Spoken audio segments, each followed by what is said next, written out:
Hello, I'm Jeff Sprauve. I play Officer Glenn Daniels in season 4 of Stranger Things, and you are watching Pop Culture with Pat. If you enjoy this content and you want to see more, please like and subscribe. People say Hawkins is cursed. They're not way off. Hey guys, welcome back to Pop Culture with Pat. So today I'm excited to be joined by a special guest. We're talking to Jeff Sprauve on the show about his role on Stranger Things Season 4. He plays Officer Glenn Daniels. Thank you for coming on the show and taking time out of your schedule to do this, Jeff. Of course, man. Thank you so much for having me. No problem. So to kind of start things off, want to introduce you to, to everyone watching this interview. So first, can you just kind of tell me a little bit about what was the inspiration behind you becoming an actor in the first place? Absolutely, man. So for me, acting started right in the church, and this was in Queens, New York, where I was born. And I remember at the time going to Sunday school, and we would perform these Christmas and Easter skits every year. And along with that, there was this point where we would perform recitations in front of the audience and everything. And that's really where the element of performing arts started for me. And at the time, I remember just having those moments of really just enjoying it and just the excitement just to be a part of something that I thought was pretty cool, But it wasn't until much later in my teenage years when I decided that I officially wanted to be an actor. And from there, that's how things really, really started for me. Just watching movies and sitting back and letting my imagination just go crazy and like, I think I want to be one of these guys. So Yeah. that's how the journey started from there. Yeah, and here we are. Awesome. Yeah, I was say awesome, man. Yeah, it's always cool to just hear how, because everyone's story is always different. So it's always cool to hear how people got started. And yeah, now we're here. Now you're part of one of the biggest shows of all time. And actually, I don't know if you've seen, because it just came out the other day, but it is now the longest or biggest English language based show on Netflix for right now for season 4. You're currently playing Officer Glenn Daniels on Stranger Things. So can you just talk about what the audition process was like for this role and how you kind of prepared for the character? Absolutely. So it really came like any other audition, just a regular day, and then your phone chimes saying, "Hey, you got an audition." So I was like, okay, here we go. So, and I knew it was for Stranger Things and the role and everything. So I did the audition. It was via self-tape at the time. And I want to say maybe a week and a half, 2 weeks later, that's when I heard from my agent, and I was pinned for the role at first. And then maybe a day later, I was booked. So that's how it was. And it's actually pretty crazy because at the time, this is right before the pandemic hit. So the week that I was supposed to film, that's when everything in Georgia just shut down. So you can imagine me like, oh man, I just booked Stranger Things and the entire country shuts down. So what are the odds, right? Yeah. But yeah. So that, and as far as the preparation in my history of acting, I've played officer roles before. So it was really just bringing in that same energy, that same essence. And I believe that every role that you play is setting you up or preparing you for another role later on down the line, whether it's the next role or, later. Yep. So it was for me bringing in that same energy and essence of focus and authority and to serve this community that I'm in. And I remember at the time during the year, I've never actually had experience with an actual gun. So going to the gun range and just having that experience of with an actual weapon. Yeah. So totally out of my comfort zone, but in the end, rewarding, and also there's something about a uniform, about the cop uniform. When you put on that shirt and that belt and everything, it sort of just transforms you. Yep. So, with all the preparation before, that was kind of like the deal sealer, So once you actually got into the actual uniform. And exactly, it just transforms you. For me, that's yeah, my experience. It just does something, and all of a sudden you just feel like you're that guy. You yeah, know? no, I could totally see like where you're coming from as far as like that goes. And Absolutely. man, yeah, I mean, so this role, I mean, the show taking, there was some people online, they're like, oh, like, the show, it's taken so long to come out. It's been like 3 years. And I'm like, you guys got to understand there was a pandemic. And now that we've seen volume one of the show, Hmm. just seeing the level, like the quality, movie level quality with the show, like the production level is just absolutely insane. Like basically almost each episode of the show so far, and from what I've heard for the last two, it's Hmm. just like they're all over like an hour like long. So it's just like something that really hasn't been done before. Hmm. I feel like so it must be nice for you to just finally for this to finally get out there and for people to watch it now. Absolutely. I mean, so much work went into the season. I mean, I wasn't there for all of it, but just from hearing the stories and everything, from the pandemic into 2021 and everything, there was just so much work and so many things that was just poured into this. And I think even the brothers, they had so much time to even work on the scripts and try other things and stuff. So in the end, I think it really all just came together beautifully. Yeah, yeah. And what's so were you going into the show, like going into, auditioning for the role and everything, were you a Mhm. fan of Stranger Things before? And then or has this been kind of like a whole new experience for you? No, I remember watching season one and just being like, this is amazing. you know, I have been watching the show, so I am caught up in everything and, watching these kids in season one, trying to, find Will and everything. And to be there now and seeing these young adults, it's like, where did the time go? Like, who are you? So it was pretty crazy. But Yeah, yeah, it's I crazy to definitely have see. been. Hmm. I've gotten to meet a couple of the cast, like the main cast members at different conventions and things like that, and like a couple of Yeah, them I met when the show like first came out. So it's like I remember seeing them, and it's like I think like Noah Schnapp. I actually got to meet him like pretty early on, and like at nice. the con, I have a picture with him where I had to like kneel down because he was a little kid, and Yeah, it's like I saw him not too long ago at another con, and it's like he's much taller now, and it's just like what the hell, like what happened? Time is just absolutely. like flying by. What's the reaction been like, for you? I'm sure you've got a lot of feedback from the show so far. Absolutely. I mean, the Stranger Things community has been very, very supportive. I've been very, very just overwhelmed with love and support from fans and just people in the acting community here in Atlanta. And it's just been very, very wonderful just to hear from a lot of people and people saying, "Oh man, you did so good, and I love this part what you did here and everything." It's been very, very supportive. I'm very, very grateful for that. Awesome. That I mean that and that's always great, obviously, to hear after a project comes out. And Absolutely. heads up, guys, because we haven't really gotten into it yet, but there is going to be a couple things that we're gonna talk about that will have some spoilers for Volume One. So if you guys haven't seen Volume One, just a heads up on that. Obviously, we won't go into anything as far as like spoilers for Volume Two. Can't talk about that, but for Part One, there will be like a couple questions that just in case if you haven't watched that, come back and check out the rest of the interview. Um, Season four, I know you said you just like caught up, so I would say it's arguably the darkest and scariest season of the show so far, which makes sense. Like all the kids, they're older on the show, but Mhm. you have influences from, Nightmare on Elm Street, Carrie, just Hellraiser, different horror movies like that. Did you watch any of those kind of movies kind of going into, the filming for this show? Like, do you consider yourself like a horror fan at all?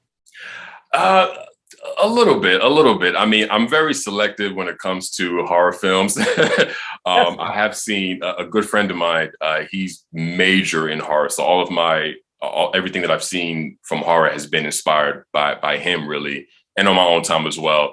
But I've seen Freddy Krueger, Nightmare on Elm Street, which is a classic and everything. So I've seen things like It, the original and the new one, and of course, there's been other. I haven't seen Kari, I haven't seen that, but there's been some other things that I've seen as well. So, That's but classic. being familiar with Stranger Things and knowing, that vibe and knowing, that the horror aspect and the thrill aspect that they bring to the show, it was still very familiar with me with what they were going to do and everything. So Yeah, I say especially like this season, like with just like the first, at least the first Nightmare on Elm Street, like this season is so heavily inspired by Freddy Krueger, especially absolutely. the villain Vecna, and just like different things like that. So I have to ask you, just because it's episode 4 was amazing. I don't know if you got a chance to like watch that one yet, but speaking of Vecna, if he was coming after you, Jeff, what would be the song that would save you? Oh man, probably that is a good question. I haven't really thought about that. I want to say probably anything by A Tribe Called Quest. Okay, there you go. Really, yeah, that would probably be it. Yeah, I mean, of course, it's just I have so many like favorite songs. I mean, like my playlist is just packed full of things. So, Yeah, uh, it's hard to pick. It's well, okay. either that or actually, I want to say "Time" by Hans Zimmer. Okay. I think that's also a big one too. Yeah, Yeah, there you go. So you got a couple choices. So if you're a friend, couple choices. Right, we're in right. that situation, you're like, all right, we got a couple things to pick from. We don't have to search for one particular song. Right, exactly. So I mean, I think I'll be pretty easy to save in the end. Good. If Yeah. Now, that speaking happens. of, involving like Vecna, one of the scenes that I specifically wanted to ask you about was when your character is talking to Nancy and Fred Benson, where you're leaning over and talking to them in the car, Mhm. and you start turning into Vecna. You have like the vines and stuff like that. Yeah. Now, because I know there was a lot of practical effects used on the show for that scene, was any of that practical or did they use CGI? Could you just kind of break down filming that scene a little bit? Yeah, yes, sir. So most of it was actually visual effects. The only thing that was really practical was the teeth that they gave me. I think from what I remember, because again, this was like in 2020, they did a few scenes with the teeth, and then I think I did a few without the teeth and everything. Um, but yeah, I also remember with the visual effects team, they placed these small dots on my face for I guess the mapping of where things were going to go, Yeah. and it was very very interesting. You can imagine my imagination of saying, I wonder what this is going to look like. Like I kind of want to see it, I want to see it now. But yeah, so that, and I remember also I had the uniform Mhm. and I had a second shirt, identical to what I had, and it had something in the collar, and these two strings were attached to it. And if you look carefully in episode 2, when the transformation starts to happen, you'll notice my collar kind of open up a little bit. Yeah. So I guess so the guys who were operating that string, they had a cue, and that's when they would kind of pull in. That's kind of when I started to get into what I had to do and everything. So, but yeah, but most of it was definitely visual effects. Yeah. Cool, cool. Yeah, no. So now I'm gonna have to go back and watch that episode because I'm definitely gonna pay attention to that more. So I Yeah. always love hearing about those, behind the scene things, especially where your character is, transforming into Vecna like in that scene. So yeah, it must have been fun. So you've had a chance to actually see the scene like now where you've watched the season, right? I've seen the whole season. Yeah, we've watched it and finished it, and yeah, Must have been cool. Yeah, I'm all caught up, ready for volume 2. Yeah, so yeah, it must have been cool for you to actually see the final product after, like you said, like when you were filming, you just had like dots like on your face and had things like yeah. that. You didn't obviously have anything, so that must have been cool to see it afterwards.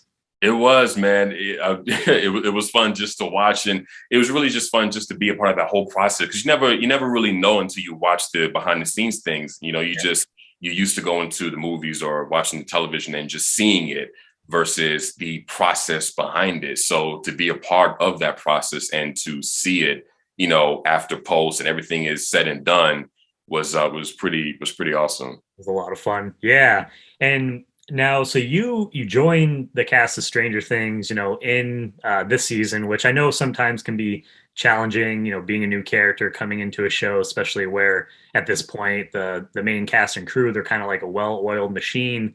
So, what was your experience like working with the cast and the crew? Like, obviously, I know you got to work with Natalia. You got to work with John Reynolds and Rob Morgan as well, the other officers in the show. So, what was just like your experience working with them and the rest of the cast and crew? The experience was great. Everyone was just very supportive and kind, and I understand, what you were saying about, being like the new kid on the block, because these people have been together since the first season for years. So, of course, showing up is like, hey, everybody, you're like the new guy. But everyone was just very supportive and kind and funny. Rob Morgan, he has such a wonderful sense of humor, and we would just laugh and just connect. And I really, really felt like I've been here before, and just having that positive energy on set and being in that kind of environment, it just makes the job so much easier. So. Yeah, I was to say, yeah, I can imagine that make things hell of a lot easier having that support from like the cast. Did any of them? I know you said so. Rob, you guys got to kind of hang out and was making you laugh. Did any of them kind of give you any kind of tips or pointers or anything like that? Just coming on to the show, or Not really. Not really. Just we're just talking to each other about just life and just things and yeah, no like really tips or anything that at least none that I can really think of right now. But yeah, it was just a matter of just just vibing with each other. We're all here, working and just in our element, just working and having fun doing it. So I think looking back, that's really the important thing. Just having fun, just having a good time, and that's exactly what we had. yeah, as I say, I imagine like seeing from some of the behind the scenes stuff that I've seen of the volume one so far, it looks like it's been a blast. I mean, every season looks like it's a blast just with all the stuff, the costumes, the effects, and different things like that going on.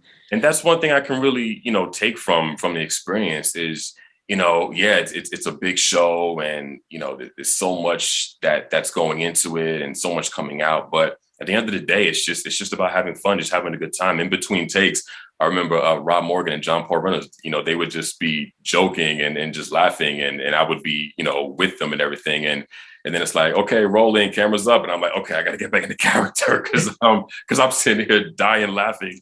Yeah, So yeah, but it was it's all about just having fun. Otherwise, what's the point? We're there to work, but have fun. all right, I got to get back into character. Right. I know. Yeah. Now, so I know you said so you did get a chance. You said to watch like volume one, which is awesome. So, while watching it or while you were on set, what was the thing that impressed you the most? Whether it was the special effects, the costumes, or any other aspects of the show overall? What impressed me the most? A little bit of everything, really. Just just the shots that they were getting to the makeup. I didn't get to see a lot of things, but definitely like just the makeup and just the environment and just being there and yeah, it was just just being in that space of creativity. I mean, it was just so much to just pull from and to see, oh, okay, so that's how they do this, and that's how they do that, and yeah, and then watching it to see it all come together now, it's like, wow, okay, so that's how they did this, and that's how they did that, and yeah. One of the things that I love about the show too, like and with the Duffer Brothers, just the level of like detail that goes into everything, everything as far as just like the writing, the characters, the visual effects, but the costume, all the little Easter eggs that they have throughout the show, whether it's like props, different sets and things like that. So I imagine just like, seeing all that stuff, it's just like, wow. And even doing, the parts with the trailers and the teasers that were coming out before the release, there's these different Easter eggs and things that you'll miss if you're not careful to see it, and then that just opens up all these different discussions amongst the fan base and everything. And I think that's one of the beautiful things. It just allows people to sort of like see things and grab it and analyze it and see, okay, maybe it's this, maybe it's that, or sometimes. So I guess sometimes you're right, sometimes you're wrong, but I think that's really where all the fun comes in. It's like strange things inside of stranger things. Yeah. The speculating is always one of the best parts. You just have to be careful not to let your speculation become like expectations for certain things. Because sometimes you can like set yourself up to be disappointed, but it's always fun to speculate. And speaking of speculation, I won't go into too much like details, but like I'm excited for volume 2, but being a big fan of the show, I'm definitely a little worried for some of the characters. And from what I've heard from them just teasing, where it's like, oh, it sounds like we could lose a character or two. So I'm definitely a little nervous for these last 2 episodes coming up. Yeah, definitely. No, I feel the same way. Like watching it, like even at episode 6 with we know what happens and everything. It's like, oh God, So you talking about like, the show does such a good job. I mean, we were talking about the writing earlier. I think the show just does such a good job with just keeping on the edge of your seat, especially with episode 4 with Dear Billy with Max, which was just incredibly executed and well done.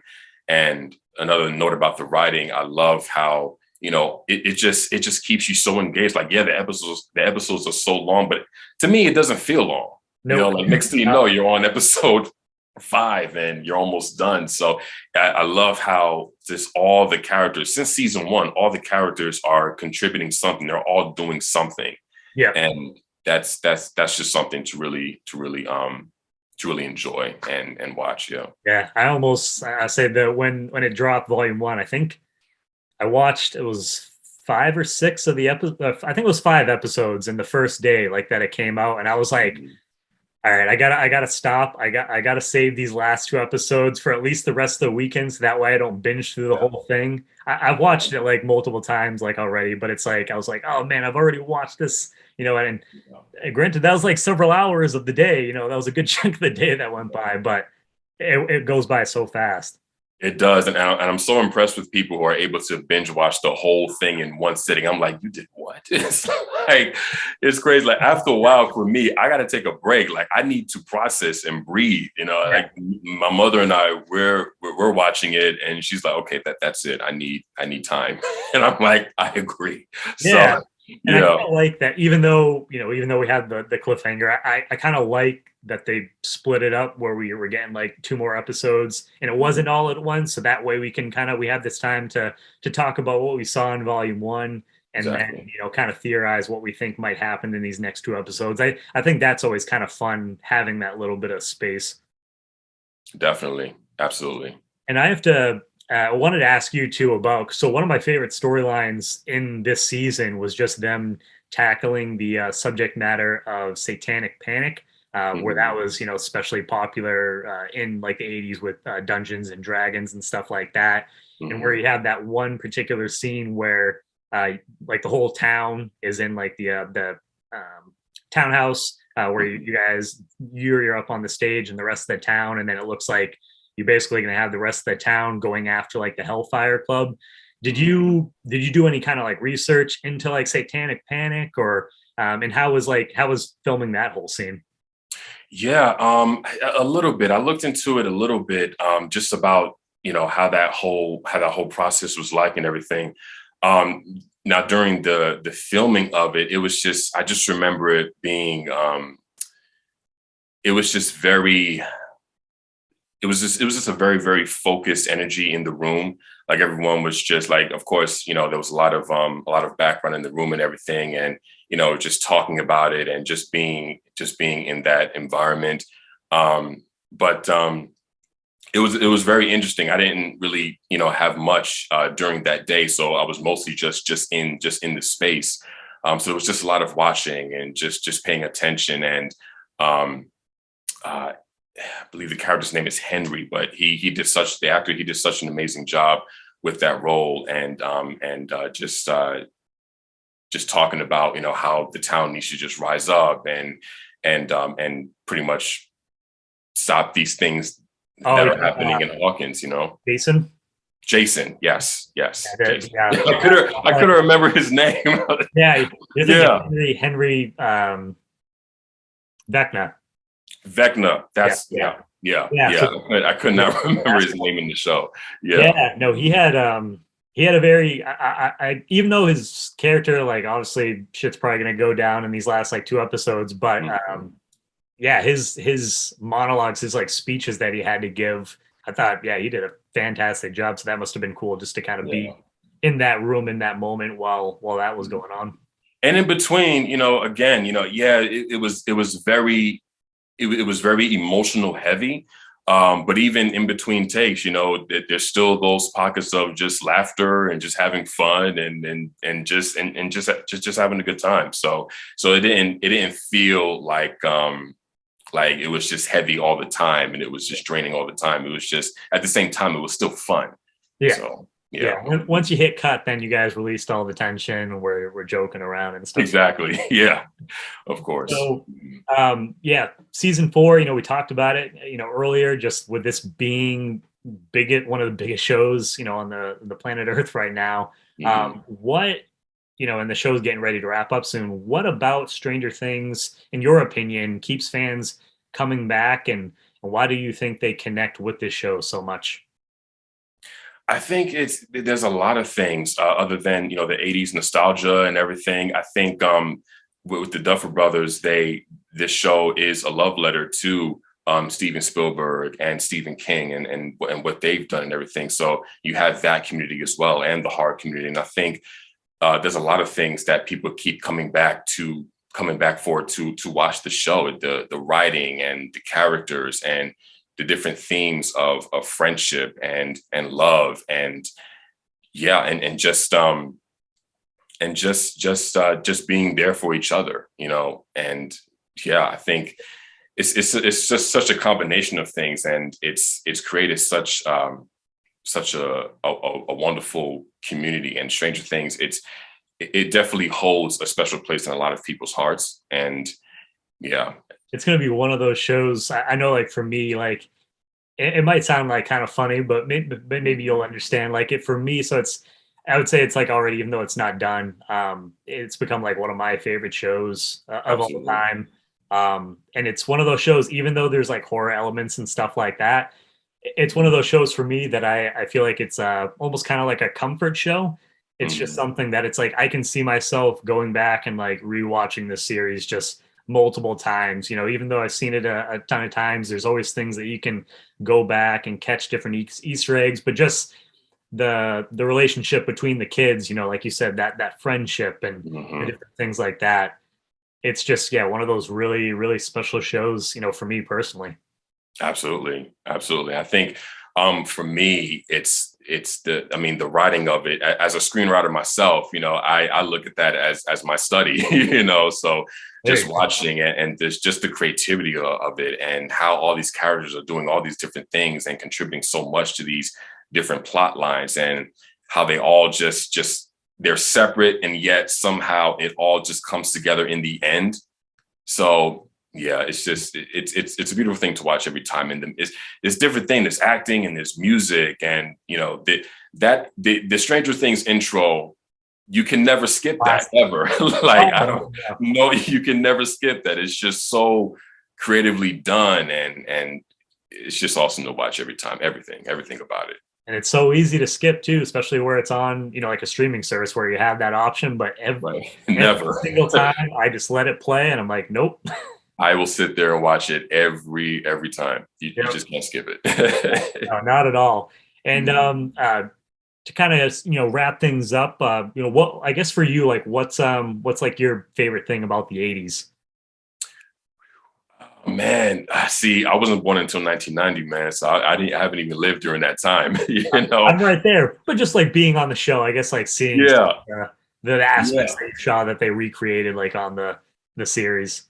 yeah. I just remember just the movies during that time. I mean, like you had Star Wars and Nightmare on Elm Street, and you had all these different just for cinema. I think that was a really good time Oh yeah. for for movies. Mm-hmm. Yeah, a lot of classic stuff for sure. As I say, that's probably my biggest thing is like, especially a lot of like horror movies, a lot of classic golden age that came out in like the 80s.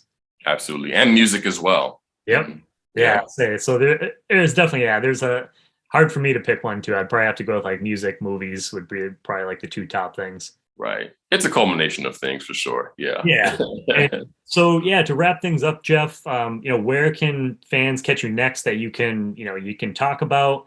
And I don't know, yeah, if you can say anything, even if it's just like a word, like just like an adjective to describe maybe what you know about the last two episodes, just to give a tease, whatever you can say, just to kind of to wrap things up. I can't say anything at this time, but I will say just stay tuned and just be on the edge of your seat. That's all I can say. Right. As far as other things coming up, I know that there's Tom Swift on the CW network every Tuesday at 9 on CW.